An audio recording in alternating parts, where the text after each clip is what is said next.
Olá, gente amiga, saudações de graça e paz, saudações fraternais da parte de Cristo Jesus, nosso Senhor.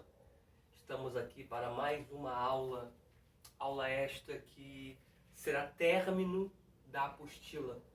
Por isso eu tenho ideia que a aula não será tão extensa, mas será o término da apostila para após vocês estarem fazendo a avaliação de vocês na próxima aula. Para isso, vamos orar para que possamos dar início à aula de hoje e transmitir tudo aquilo que Deus tem colocado no nosso coração ao seu coração. Oremos. Senhor Deus, nós te louvamos, ó Pai, e te glorificamos pela beleza da tua santidade. Declaramos a tua grandeza, declaramos o teu poderio e a tua majestade. Te reconhecemos como superior de todas as coisas e temos a plena convicção que o Senhor tem um controle de todas as coisas na palma de tuas mãos. Quero, Pai, entregar a aula de hoje nas tuas mãos e já te agradecendo pela tua fidelidade. Te pedimos que o teu Espírito Santo nos dê o direcionamento para a aula de hoje e que possamos chegar à plenitude da tua vida sobre a nossa vida.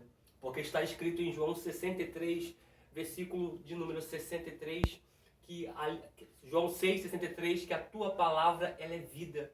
Que possamos, ó Pai, ter a plenitude da tua vida em nós. Que a vida da tua palavra, como está lá em João 6,63, alcance a nossa vida e nos transforme de forma sobrenatural para a glória do teu nome, em nome de Jesus. Amém. E graças a Deus. Glória a Deus. Amados, paramos na página 425. Abra, por gentileza, a página 425. 3.3. O recebimento de novos membros.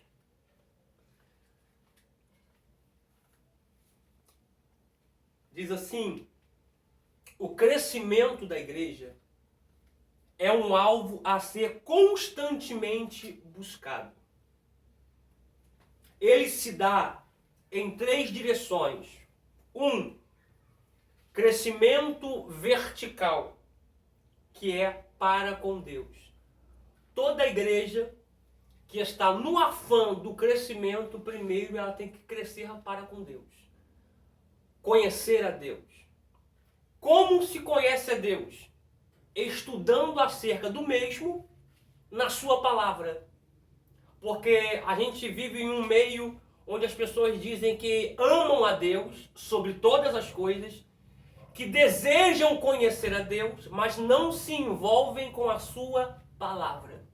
Quando eu quero conhecer a Deus, eu vou me envolver na palavra, que é a Bíblia, que é a Escritura Sagrada, que vai falar tudo acerca de Deus. A gente estuda assim, mas existem mais coisas que vamos conhecer acerca de Deus quando chegarmos na eternidade.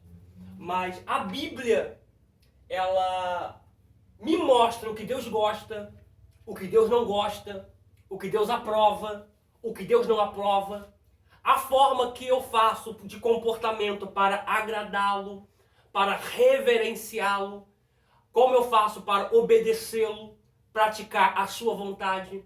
Então, hoje encontramos em muitos lugares uma igreja perdida, porque dizem com a boca que amam a Deus, mas não se envolvem com as santas escrituras para conhecer a Deus. 2, crescimento horizontal, que é uns para com os outros. Isso aqui fala de unidade. Isso aqui fala de um reino unido.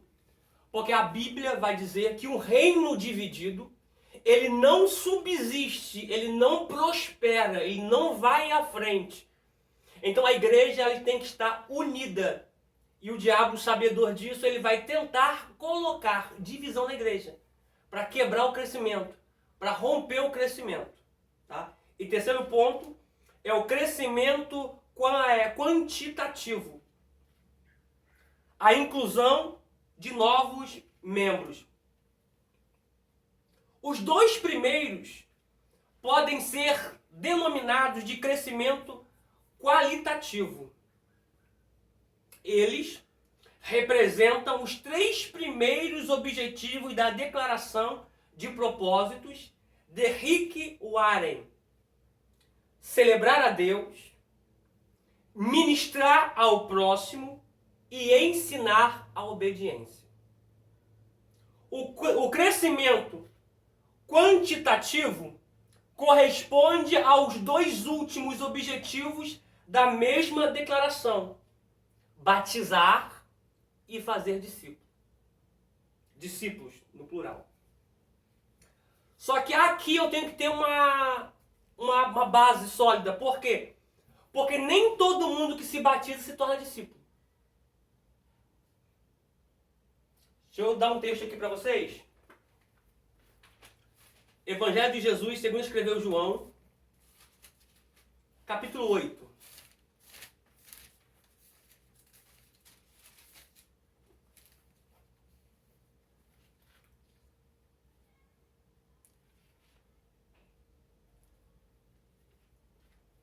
Eu não vou ler o capítulo todo para a gente poder textualizar o que eu vou querer te passar aqui, o que eu vou te passar. Mas eu vou ser sucinto e vou sintetizar para poder te passar a expressão que está no versículo 31 do capítulo 8. Localizem, vou botar aqui no quadro aqui.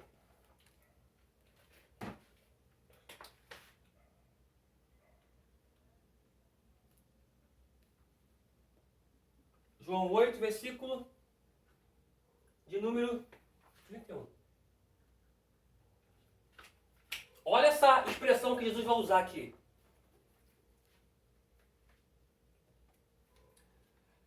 Jesus dizia, pois, aos judeus que criam nele.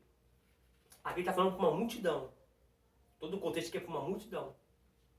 Está falando para todos os judeus, para crer nele. Só que nessa expressão, nem todo mundo vai crer nele. Nem todo mundo.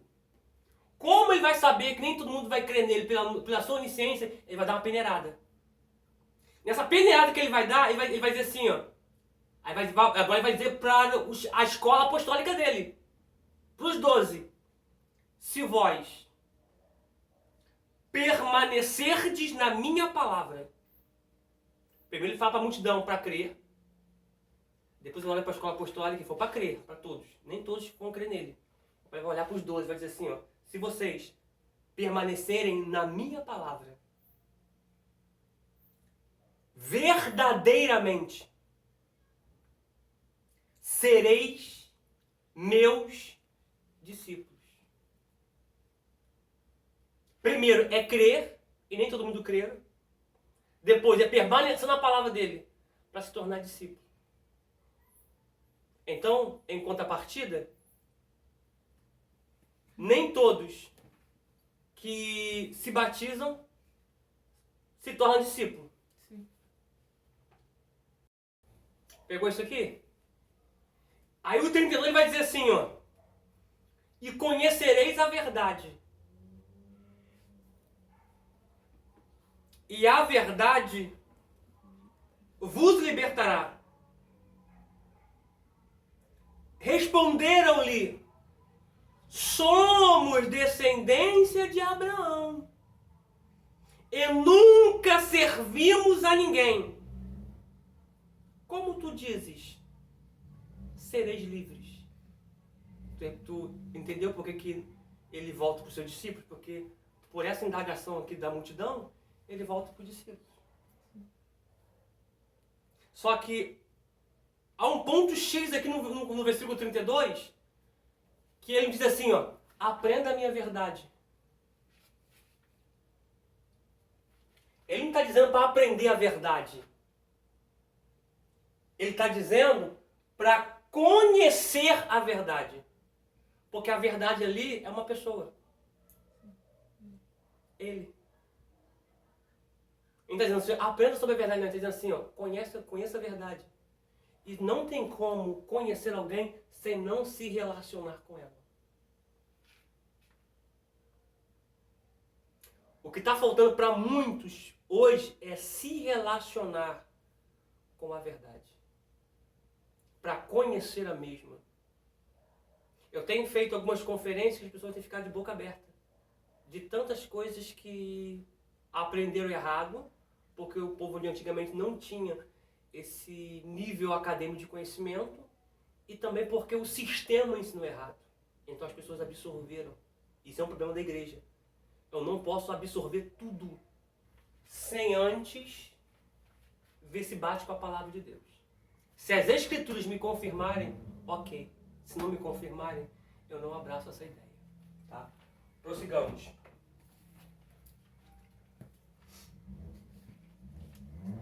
Uma igreja que cresce em quantidade, o resultado será o crescimento quantitativo.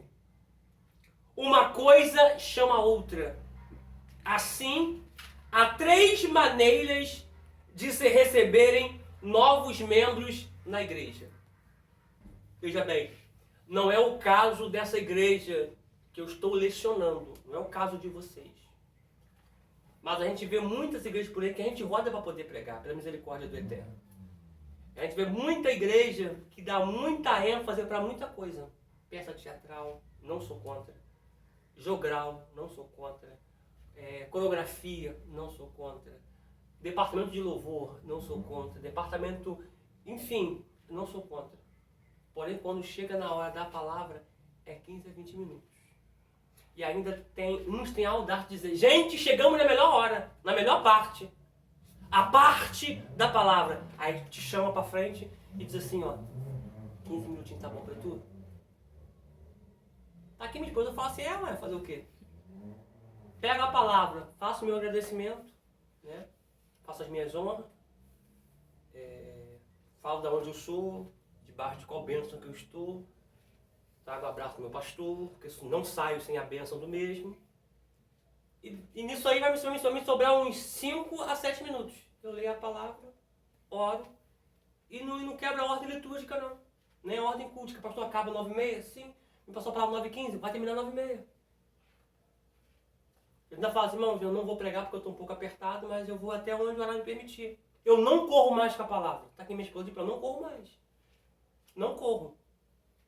O Espírito me deu uma linha de raciocínio, eu vou até ela, até o fim, porque foi isso que ele me confiou. Se eu cortar, eu estou passando na frente do que ele me deu. E se eu entregar tudo, eu estou sendo antiético. Estou sendo deselegante, o Espírito é educado. Então eu vou até onde ele me deu. Me deu, deixa a mensagem por incompleto. E entrega o microfone para quem diz direito. Então, a igreja ela tem que ter uma noção. O que liberta é a palavra. O que transforma é a palavra. Louvor é ótimo, porque no meio dos louvores Deus habita. Porque atrai o espírito, o louvor. É por isso que no centro de Macumba eles ficam batendo tabaca, cantando, ponto. Até atrai o espírito. Depois que eles atraem o espírito da região celestial, que o espírito desce, de fato desce mesmo, eles param de bater. Porque eles já atraíram a entidade, o espírito, para aquele local ali, pro centro espírita. E detalhe, música de Exu não chama pombageira. Música de pombageira não chama Exu, vai chamar pombageira. Não chama preto velho, vai chamar pombageira. Então o louvor, quando você adora, você está chamando a atenção de Deus. Você está chamando a presença dele. Você está atraindo a presença dele. Prossigamos aqui. Batismo. Os que se convertem devem ser preparados e levados ao batismo, depois de assinarem a declaração de propósito da igreja, né? Ou a confissão de fé. Hoje nós chamamos de confissão de fé, mas tem igreja que chama de declaração de propósitos. Tomando assim conhecimento de seus deveres e privilégios como membros do corpo de Cristo. Então essa declaração de propósito ou confissão de fé, o candidato ao batismo vai estar a par do que ele tem direito, dos deveres que ele tem que fazer, da nova etapa que vai se iniciar, do que ele não pode fazer. Antes de se batizar, ele não fazia parte do corpo da igreja. Ele não fazia parte como membro da igreja, não é dizendo, como membro da igreja. Automaticamente, ao se batizar, ele passa a ter deveres. Deveres esses que, se o mesmo não cumprir, será cobrado. Por isso, eu não sou a favor das pessoas que se convertem hoje e se batizam amanhã. Se converteu hoje, exemplo, domingo. Ah, vai ter batismo domingo que vem. Já está aqui para se batizar. Se converteu quinta-feira de manhã tem batismo. Já bota para se batizar. Não. Tem que ter um acompanhamento. Não, eu penso dessa forma. Tem que ter um acompanhamento que nós chamamos de discipulado, para a pessoa ter consciência do que é batismo, do que é ser um novo crente em Cristo Jesus após o batismo, os deveres que ele vai passar a ter, os compromissos que ele vai passar a ter depois do batismo. Porque enquanto Cristo não foi batizado, os céus não se abriu. Mas foi Jesus se batizar, os céus se abriram sobre ele. Ah, pastor, mas a minha igreja não tem costume de se batizar. De discipular. Ok.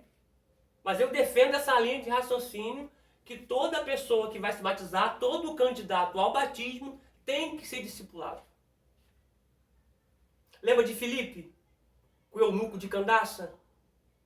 Ele estava lendo Isaías 53. O Espírito disse para Filipe, encosta no carro. Filipe se apressou e encostou no carro, que é a carroça. E começou a ouvir que ele lia Isaías 53. Filipe perguntou, você entende o que você lê? Ele, como eu vou entender se ninguém me explica? Filipe subiu no carro dele, com o consentimento do eunuco, que é um homem negro, colocou ele sobre o carro e Filipe começou a ensinar ele. Só que Filipe não se prendeu a Isaías 53. A Bíblia nos ocultou isso. Mas um dado momento da história vai perguntar assim, o que me impede de ser batizado? Isaías 53 não fala de batismo. Fala do cordeiro como sacrifício vicário que ele iria fazer, que iria erradicar o pecado de muitos. O pecado, ele ia levar o pecado. Então, automaticamente, Filipe deu um discipulado para ele. Ele estava perto de muitas águas, de algumas águas, perguntou, o que me impede de ser batizado? Ou seja, na certa, Filipe deve ter falado uma coisa com ele, que são algumas coisas que impedem o batismo hoje para muitas igrejas. Né?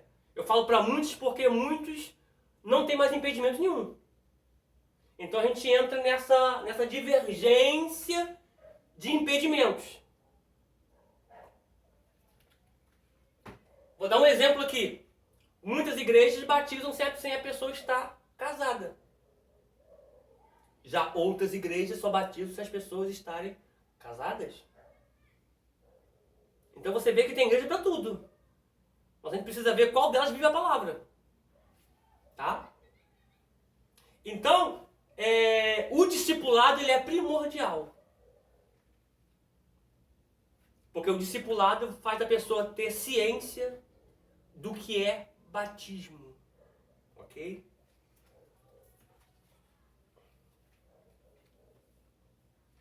Dois. Por carta de transferência.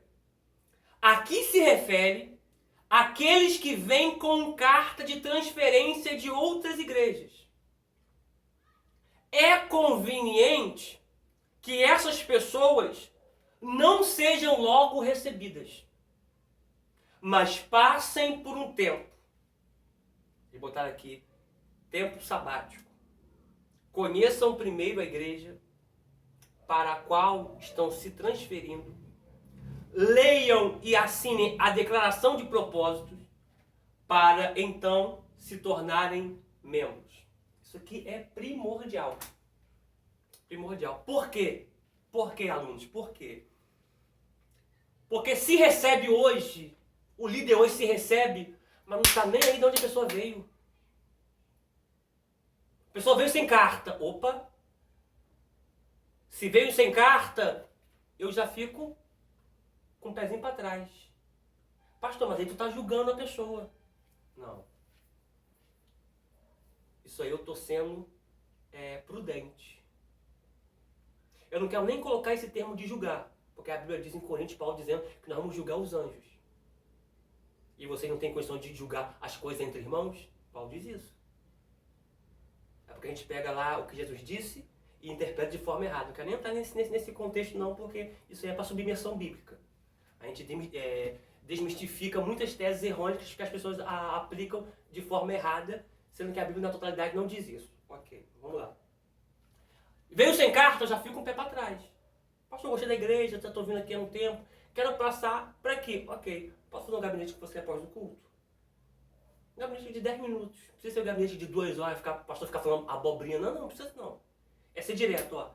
Nossa igreja tem essa conduta X. A gente zela pelos princípios bíblicos.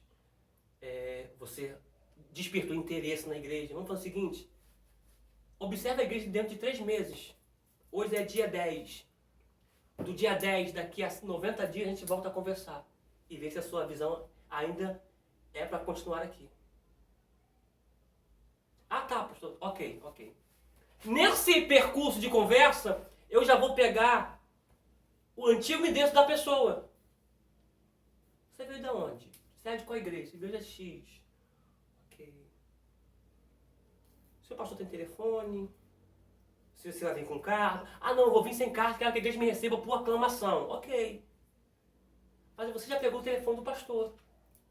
Já sabe o endereço de onde ele veio. Ele terminou ali no outro dia. Ô pastorzão, pastor amado, pastora, enfim. Paz, querido, graça e paz, tudo bem? Shalom, como você cumprimenta. Teve um santo aqui na minha igreja que ele é da igreja do Senhor. Ele quer passar para a nossa igreja. A bênção, pastor. Eu vou receber ele daqui 3 meses. Mas desculpa a indiscrição. Como é que ele saiu da igreja do Senhor, meu querido? Saiu bem? Ah, não, saiu obrigado. Gosta de rebelião, saiu disciplina, saiu em adultério. Então, a igreja tem que ser muito clara, amado. O que acontece? A gente recebe você com todo amor, gente, com todo amor, com todo carinho. A gente recebe o Senhor, a gente recebe, enfim, tal. Mas o seu pastor, eu estive em contato com ele disse que aconteceu uns probleminhas lá.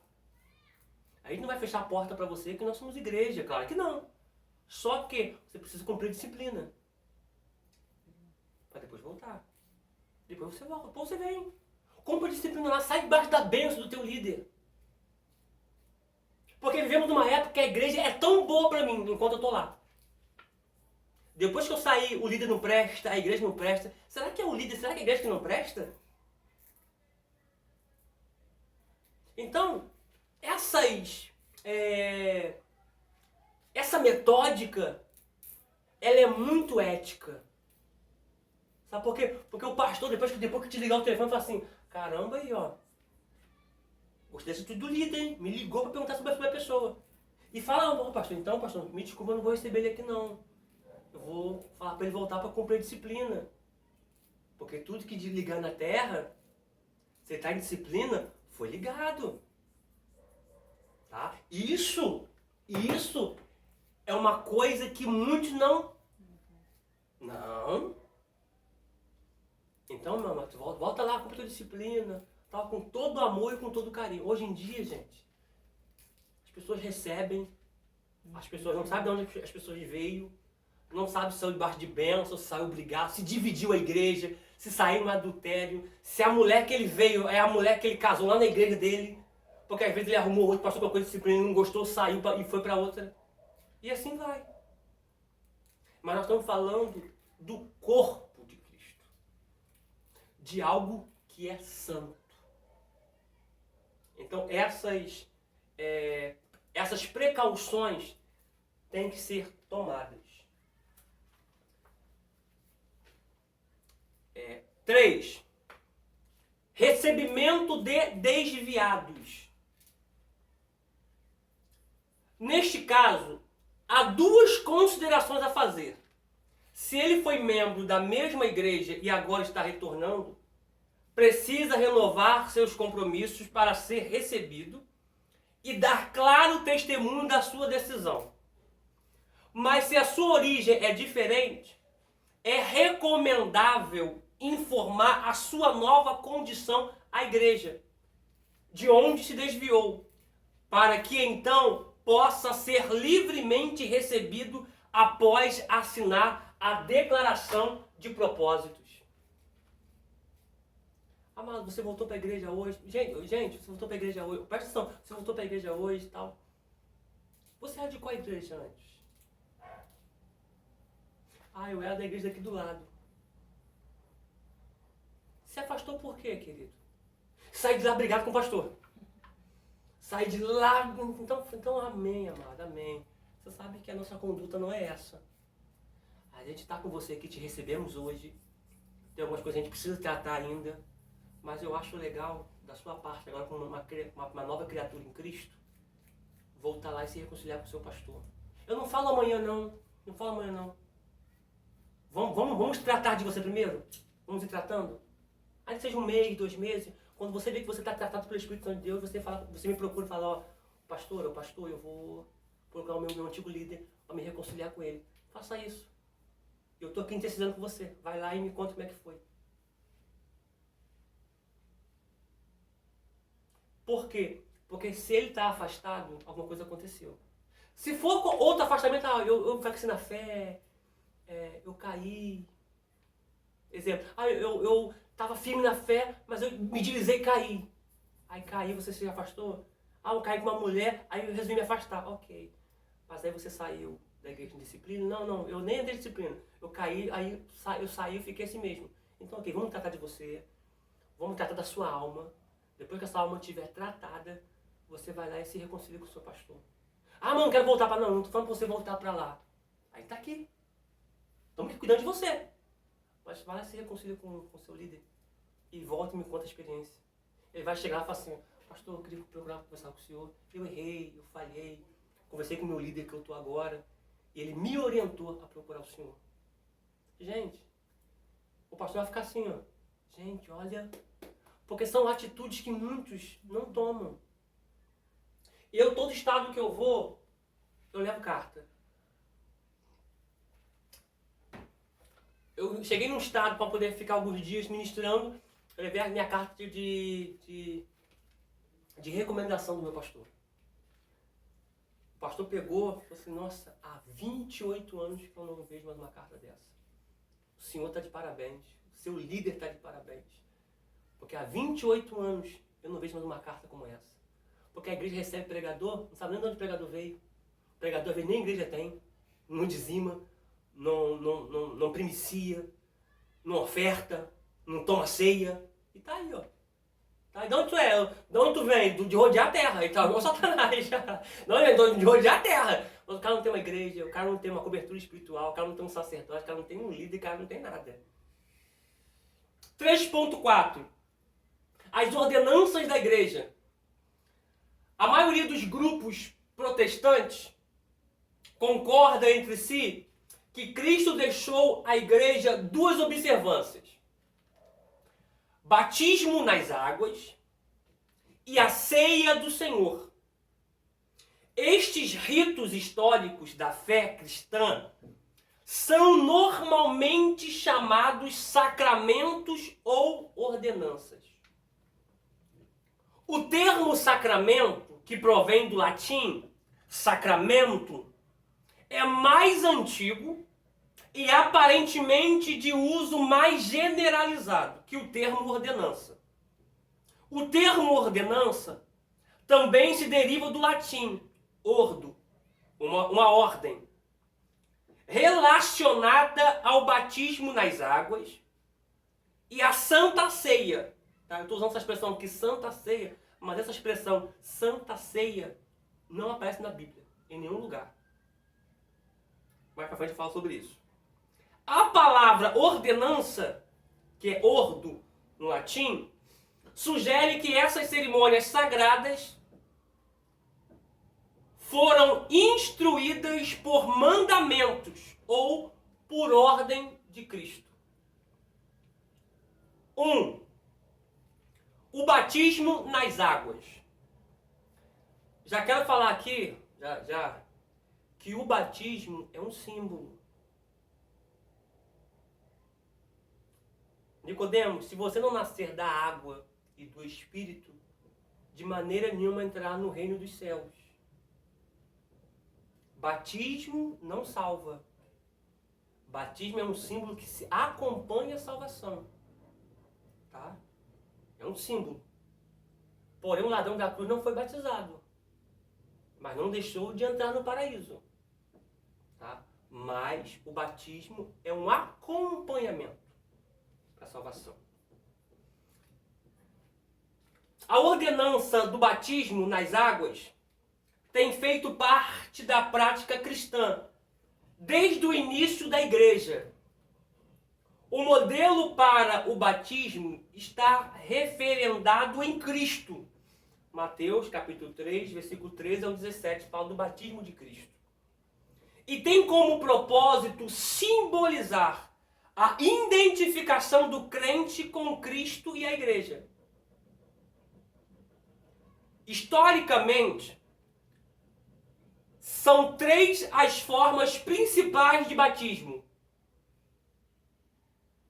a imersão, a afusão, que é o derramamento, e a aspersão. Vamos lá.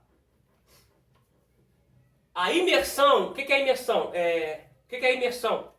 É quando pega, eu lhe batizo em nome do Pai, do Filho e do Espírito Santo. Lembrando que o Pai tem nome, o Filho tem nome e o Espírito Santo é o nome dele mesmo. Jesus disse, quando batizar em nome do Pai, em nome do Filho e do Espírito Santo. Então é assim, eu te batizo, falo o nome do Pai, o nome do Filho e o nome do Espírito Santo. Tá? Porque Pai não é nome, Pai é título. Filho não é nome, Filho também é título. Ok? Então a imersão, quando você afunda por completo e te levanta. Tá? Esse afusão é quando derrama água na tua cabeça. Tá? Água. Eu já fiz. Eu já fiz por afusão para pessoas cancerígenas. Pessoas com câncer em fase terminal. Ou em casa ou em um hospital. A pessoa não poderia ir até as águas batismais. Eu automaticamente fiz onde a pessoa estava. Fiz por afusão. Tá? Eu não fiz por aspersão, que molha e joga água. Né? Eu molhei o rosto, a testa e a cabeça da pessoa. Afusão. Porém tem esse por aspersão, que a pessoa molha a ponta da água e molha. Esse aspersão surgiu na galáxia. Porque a região era muito fria. E quando a pessoa entrava na água, a pessoa morria de hipotermia. Para a pessoa não ficar sem o batismo, fazia-se a afusão, que jogava água assim, na testa da pessoa, 3 vezes, no nome do Pai, do Filho e do Espírito Santo. E a pessoa recebia aquele choque da água. Não fazia por afusão, porque a água era muito gelada. E a pessoa não entrava na água, que morria por hipotermia. Então essa era a metódica que eles usavam. Ok? Tem uns que batem nesses atos, nessas formas, mas enfim. 2. Ceia do Senhor. Segundo as instruções dadas por Jesus, os cristãos participam da ceia em memória dele. Na ceia talvez possamos sugerir um tríplice sentido de lembrança: passado, presente e futuro. A ceia representa a comunhão com Deus e a igreja. Os conceitos da ceia são transubstanciação e consubstanciação. Os nomes que aparecem na Bíblia para a Santa Ceia que a gente fala hoje são esses aqui, ó. São 5. São esses, ó. Ceia do Senhor,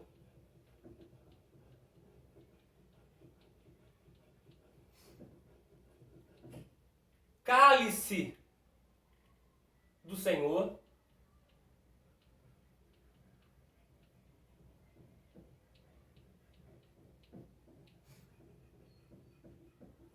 Cálice sagrado.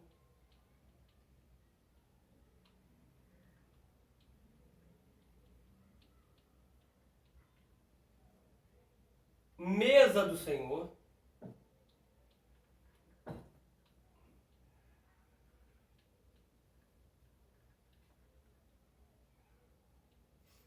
O partir do pão.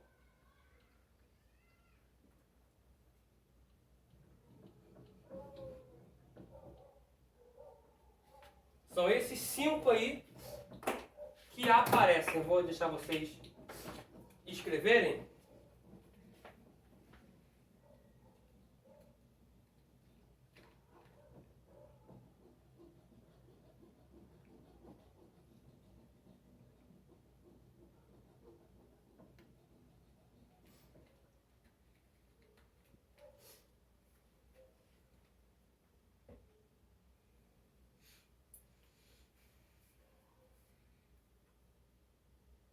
Escreveram? Depois eu tiro foto e coloco no quadro.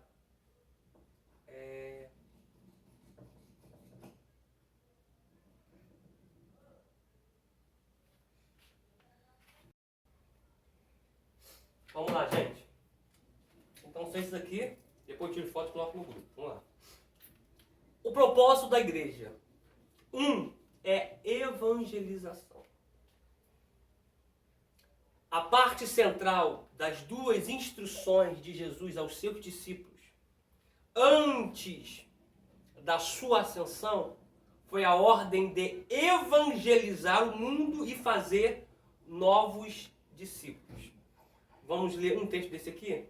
Vamos ler Mateus, capítulo de número 28, versículo de número 19.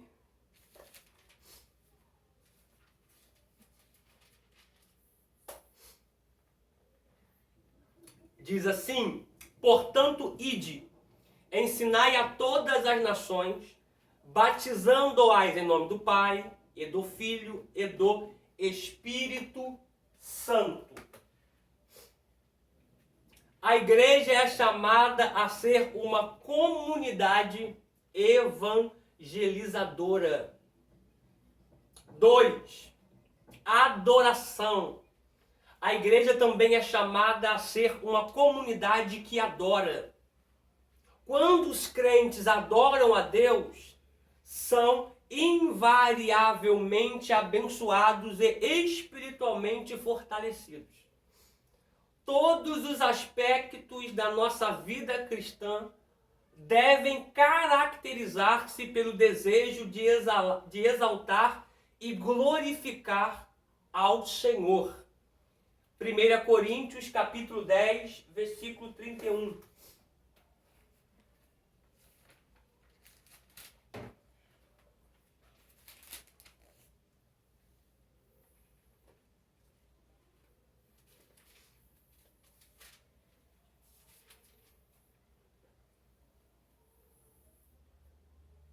Diz assim: portanto, quer comais, quer bebais, ou façais qualquer coisa, fazei tudo para a glória de Deus. 3. Edificação. Um terceiro propósito da igreja é ser uma comunidade edificante.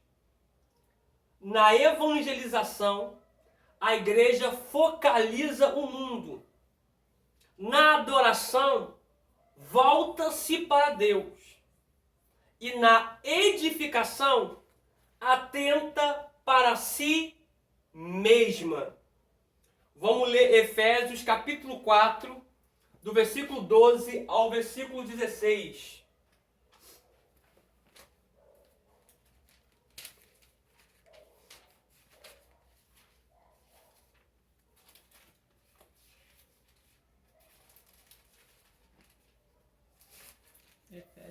Capítulo 4, do versículo 12 ao versículo de número 16.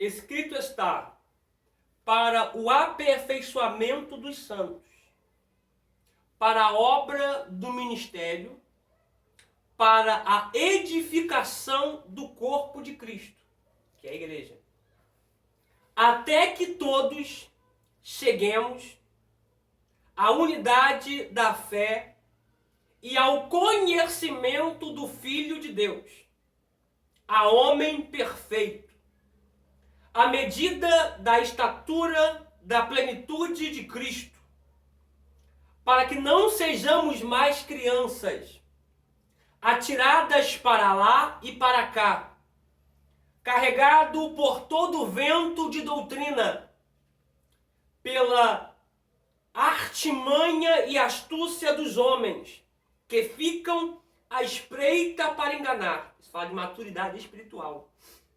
Antes, dizendo a verdade em amor, cresçamos em todas as coisas naquele que é a cabeça, Cristo, do qual todo o corpo, bem ajustado e compactado, bem ajustado, compactado, fala de unidade, pelo auxílio de todas as juntas, segundo a eficaz operação de cada parte, faz o aumento do corpo para sua edificação em amor.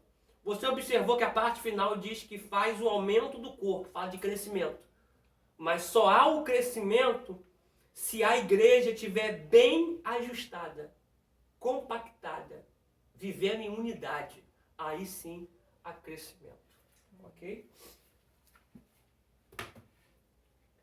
Responsabilidade social. A igreja também é chamada a ser uma comunidade com solicitude e responsabilidade social. Tiago, capítulo 1, versículo 27. Vamos ler? Que fala da religião, da verdadeira religião. Da religião que agrada a Deus. Está lá em Tiago, capítulo de número 1, versículo de número 27.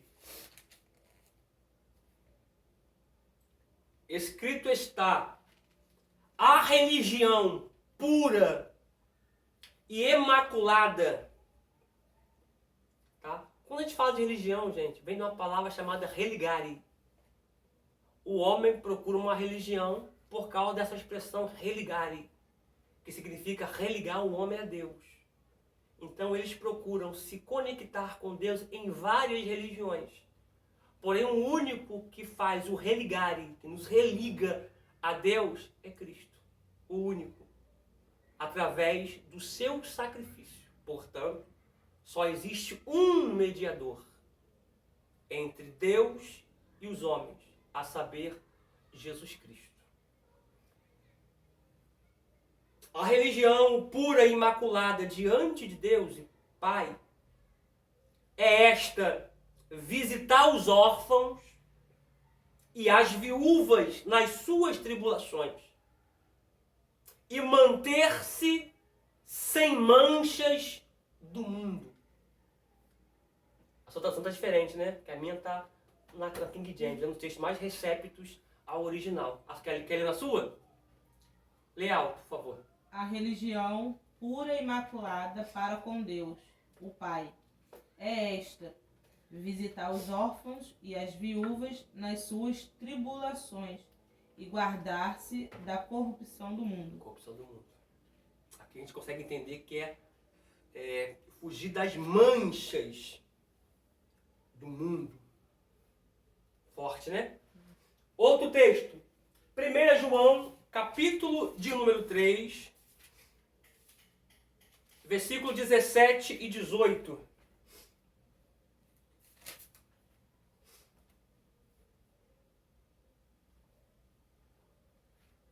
Achou?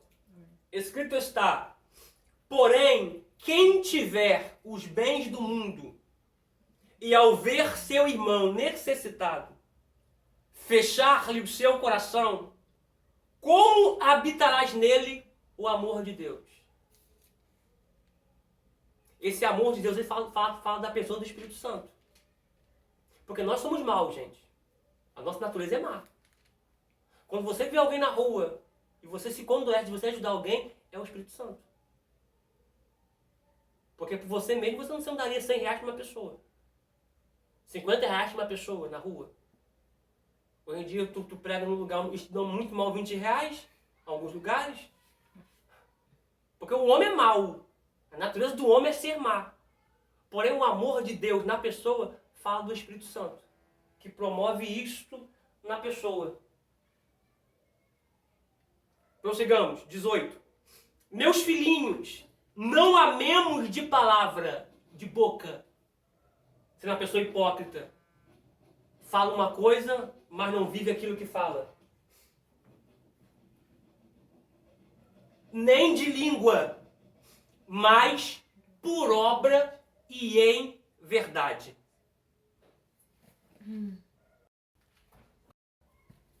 Pegou isso? Meus filhinhos, não amemos de palavra, sendo incoerente, sendo hipócrita, nem de língua, mas por obra e em verdade. Obra é ação. A Bíblia diz que sem fé é impossível agradar a Deus. Não é que você vai ter fé, a fé vai te agradar. A fé vai te agradar a Deus, não é você. A gente acha que a fé é para me agradar. Não, a fé é para agradar a Deus. Tá? Vamos lá. Final aqui. A igreja, em sua concepção divina, rege-se pelos princípios maiores das Escrituras Sagradas. Em sua caminhada terrena, como comunidade local, submete-se às leis para que o seu funcionamento seja legitimamente reconhecido. Olha só, a igreja, ela obedece às leis. Fato. Eu vi um pastor dizer esses dias a seguinte coisa: se as autoridades mandar fechar a igreja por tempo indeterminado, a gente fecha. Que a Bíblia diz que nós temos que obedecer à lei.